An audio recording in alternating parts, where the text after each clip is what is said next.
আমরা সবাই মুজিব সেনা, ভয় করি না বুলেট বোমা। রসুলকে নেতা হিসেবে যদি মানতে না পারেন, হাবিজাবি নেতার পিছনে যদি আপনি ঘুরঘুর করে ঘোরেন, 500 টাকার জন্য, একটা লাল চায়ের জন্য বিক্রি হয়ে যান, কিয়ামতের ময়দানে সেই রসুলের দেওয়া হাউজে কাউসারের পানি পান করতে পারবেন না।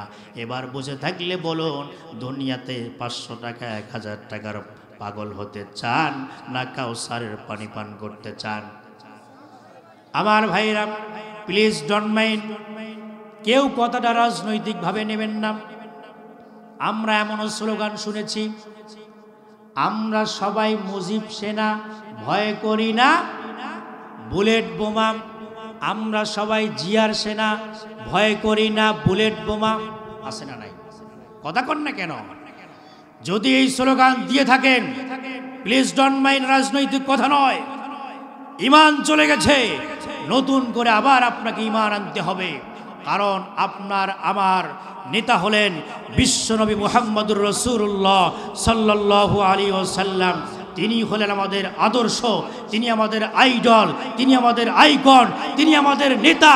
বিশ্বনবী ছাড়া কোনো হাবিজাবি ঘোড়ার ডিম আমাদের নেতা হতে পারে না। আওয়াজ দিয়ে কথা বলেন, কথা ঠিক কিনা?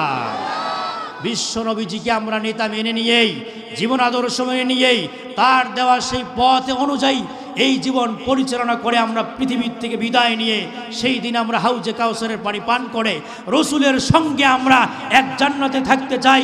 রাজি আছেন যারা যারা? দুটি হাত তুলে আমার আল্লাহকে দেখায় দেন তারা তারা।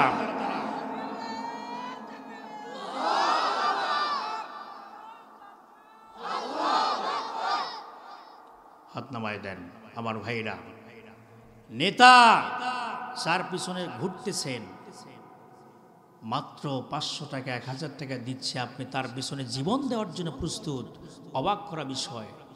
কিন্তু যেই নেতা নামাজের কথা বলে না, কোরআন পড়ার কথা বলে না, যেই নেতা আপনার হাতে তুলে দেওয়ার কথা ছিল কোরআন, যেই নেতা আপনার হাতে তুলে দেওয়ার কথা ছিল হাদিসের বই, সেই নেতা আপনাকে হাতের মধ্যে তুলে দেয় ফেনসিডিল, সেই নেতা হাতের মধ্যে তুলে দেয় ইয়াবা, সেই নেতা হাতের মধ্যে তুলে দেয় পিস্তল, সেই পিস্তল দিয়ে নেতার সামান্য আপনি ইশারায় মানুষের জীবনকে নিয়ে শেষ করতেছেন, বলি খেলা খেলতেছেন।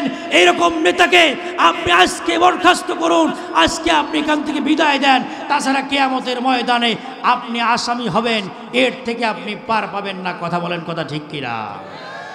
সেই দিন নেতার পরিচয় চলবে না। আমার ভাইরা, আমার বন্ধুরা, যখন বিচারের ময়দান কায়েম হয়ে যাবে, এই সমস্ত কর্মীদেরকে ধরে ধরে যখন বিচার করা হবে, কর্মীদেরকে প্রশ্ন করা হবে, ও কর্মীরা, ও আল্লাহর বান্দারা, পৃথিবীতে অমুক মানুষকে অন্যায়ভাবে হত্যা করেছো কেন? এবার কর্মী ডাক দিয়ে বলবে, ওই যে নেতাকে দেখা যায়, ওই নেতার আনুগত্য করেছি, ওই নেতার হুকুমে আমরা মিথ্যা মামলা দিয়েছি, মিথ্যা সাক্ষী দিয়েছি, অন্য মানুষের জমি দখল করেছি, মানুষের জীবন নিয়েছি, পিস্তল ঠেকিয়ে আমি অসংখ্য টাকা পয়সার মালিক হয়েছি। আজকে যদি ধরতে হয়, ওই যে নেতাকে দেখা যায়, নেতাকে ধরো, আমার কোনো দোষ নাই। আমার ভাইয়েরা, এরপরে ফেরেশতারা নেতাদেরকে হাজির করবেন। ইয়াউমা নাদউ কুল্লা উনাসিম বিইমামিহিম, সেই দিন নেতাদেরকে সহ কর্মীদেরকে দাঁড় করানো হবে। এবার নেতাদেরকে জিজ্ঞাসা করা হবে, ও নেতারা, তোমাদের কর্মীরা তোমাদের উপর আজকে দোষ চালায়া দেয়, ভৎসনা দিচ্ছে, দোষারোপ করছে, আসলেই কি তোমরা হুকুম দিয়েছিলে? এবার নেতাদের জবান থেকে কি আসবে আল্লাহ পাক তাও জানিয়ে দিয়েছেন।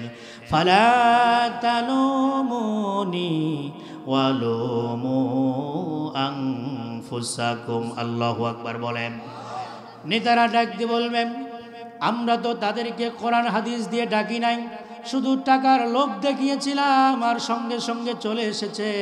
আজকে তোমরা আমাদেরকে কেন দোষারোপ করো, কেন ভৎসনা দাও? তোমাদেরকে তো টাকার জন্য আমরা কিনে নিয়েছিলাম। আজকে যদি বিচারের ময়দানে তোমাদের আমলনামা যদি খারাপ হয়ে যায়, আমাদেরকে ভৎসনা দিও না, দোষারোপ করো না, তোমরা নিজেরাই দোষী, নিজেরা জাহান্নামে যাও। নাউজুবিল্লাহ বলেন। সেই দিন কিন্তু নেতা এখানে আসবে না। হে মুসলমান, এখনো সময় আছে, কার পিছনে দৌড়াও? যেই নেতা নামাজের কথা বলে, যেই নেতা কোরআন পড়ার কথা বলে, যেই দলের নেতা নামাজি, যেই দলের কর্মী নামাজি, সেই দল করার দরকার আছে না নাই? বলেন, কথা বলেন না কেন? খুঁজে বের করে আপনি সামিল হয়ে যান দিন কায়েমের জন্য, একামতে দ্বীনের জন্য। এরকম দলে, এরকম নেতাদের পিছনে আপনি জীবন দেন। রসুলের আদর্শ যেখানে আছে, কোরআন আছে, জীবন দেন, জীবন সার্থক হয়ে যাবে। চিৎকার মেরে বলেন আল্লাহু আকবার।